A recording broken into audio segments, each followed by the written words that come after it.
And it's time to start calling a spade a spade. Because he said what he said, knowing that there's no repercussions and no consequences. They're not going to pull him from his platform after all the millions of dollars he made. He's going to do what all Caucasians do that violate our culture. They're going to give a half-ass apology. They're going to sit up there and try to name all their black friends. Going to sit up there and try to, name every black person they've been in a romantic relationship with to vouch for them. They're going to bring forth all their celebrity black friends to vouch for them, but in their heart of hearts, not actually mean it. Just like I want people to leave me alone about it. That's what the apology's for. They're not sincere. It's semantics. It's not authentic. Never met this man before, but like I said, I'm a black man. I know when somebody's laughing with us and when somebody's laughing at us. Like George Carlin, he used to say in his comedic bits, the N-word, but hard R, not A.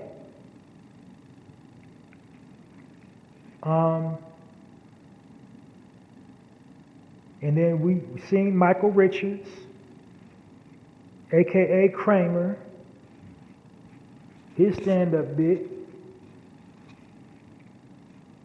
Then Roseanne Barr Arnold, or whatever she's going by now. She's not sorry. She's just sorry she got caught.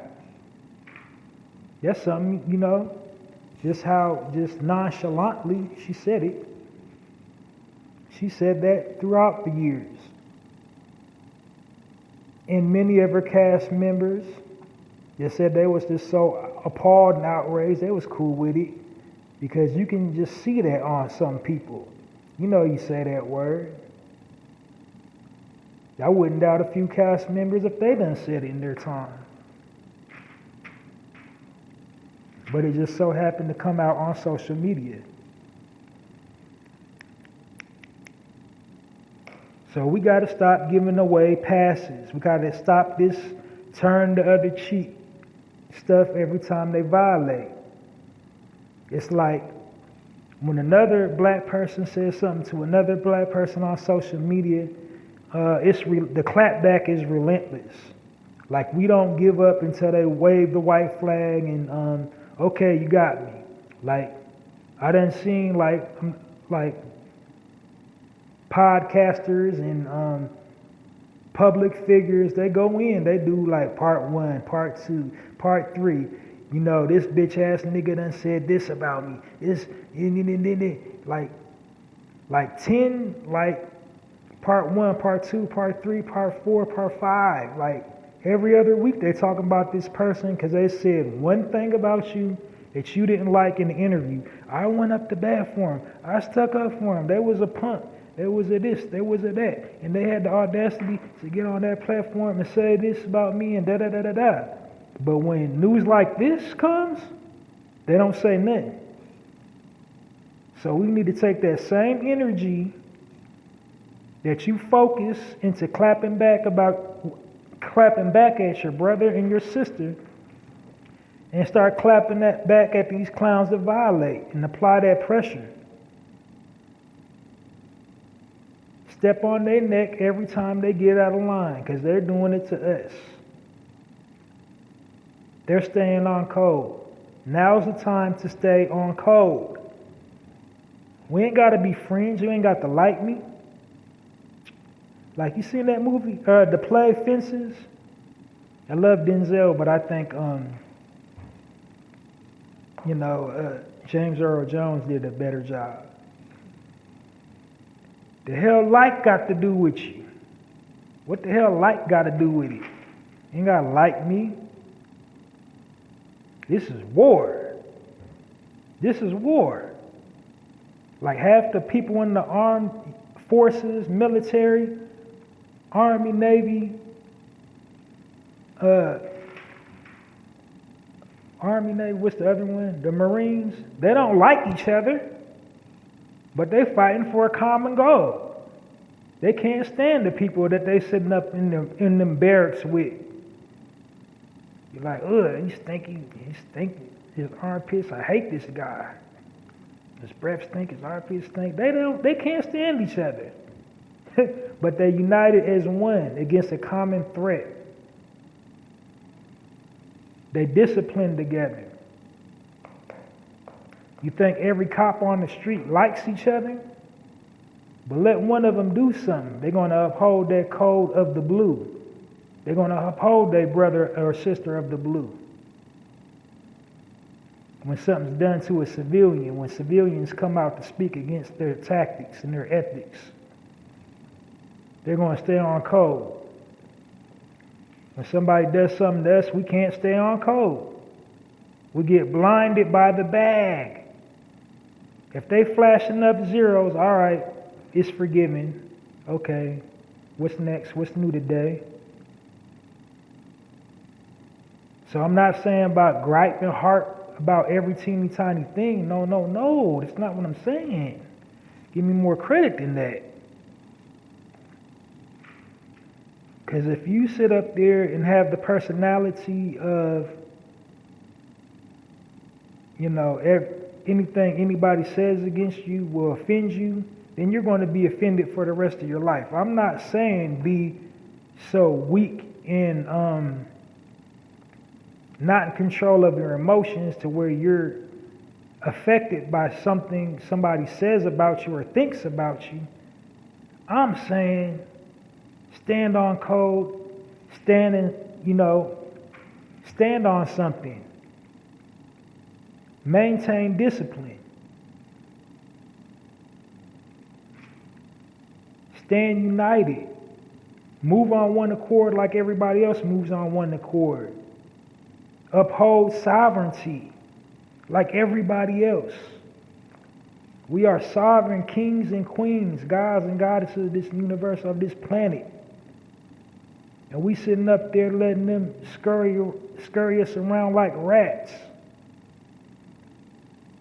We sitting up there letting them divide us over stuff that don't even mean nothing. They ain't even going to mean nothing 30 seconds later. We can say N-word all day long in the rap music, in movies, television, film. Nobody says nothing. You say that J-word,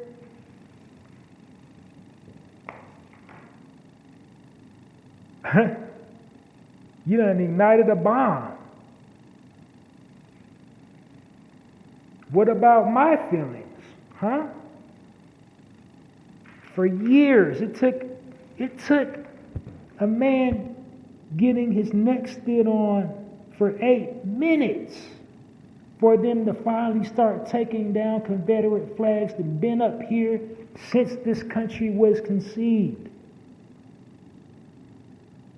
It took a man getting his neck stood on for 8 minutes for them to take down statues that's been up there for hundreds of years.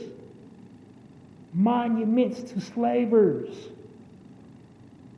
Monuments to killers and rapers. Years. But we're told to just get over it. You see what I'm saying? We got to just get over it. We get canceled. There's no repercussions for disrespecting us, for portraying us in negative lights. There's no consequences for killing us. Then come in our house and blow our brains out. And ain't nothing nobody gonna do but put us on a t-shirt and march.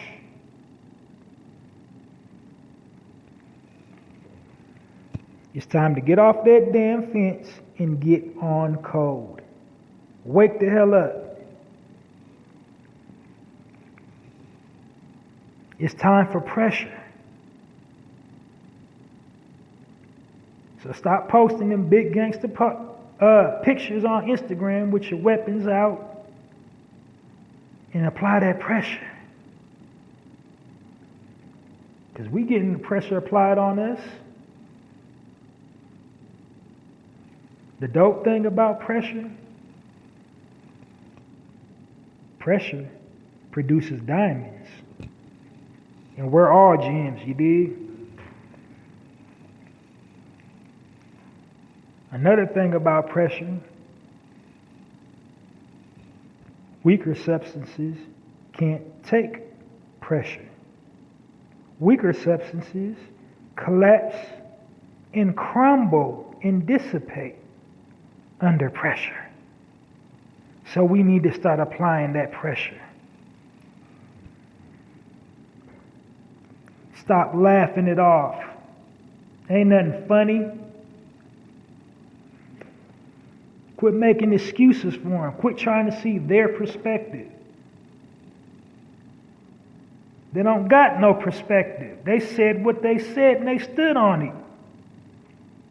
They said it, they meant it, and they proved they was there to represent it.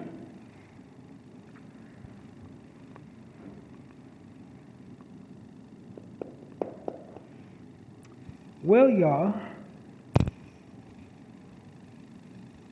so that's basically what I'm saying is stop turning the other cheek, apply pressure, and stop letting petty distractions distract you. Because what we need to be doing as a people right now is paying attention to the laws, to the government, all this, stuff that's going to affect us big time in climate, in taxes, in, just our way of living, new pitfalls and new hurdles that they're brewing up, and learn to spot the decoys. Because the Whoopi thing is definitely a decoy. So we can keep our eyes focused on the landmines when something big to worry about comes up in front of us. The focus could be where it needs to be at. So they come up with these little distractions to distract us, to have us fighting amongst each other, and not preparing for what they got for us. And they got something big for us. And it's not good. It's never good. So that's what we need to be focused, because, they're signing all these executive orders, passing all these laws, signing all these laws into existence, all these mandates and mandatory things that you have to do for this invisible thing, as well as mass incarceration, crime bills being passed, legislation being signed. That's what we need to be focused on. We shouldn't be focused on distractions. But if they get our attention, instead of doing all these little, town hall meetings and pontificating on, the context, just apply that pressure. That's all. Apply that pressure. Because they can't take no pressure like we can. They're going to fold when we put that pressure on them. We done had pressure applied to us for hundreds of years in just this country. They can't take no pressure. We need to start putting some pressure on them. And when they see it in a game, they'll stop playing.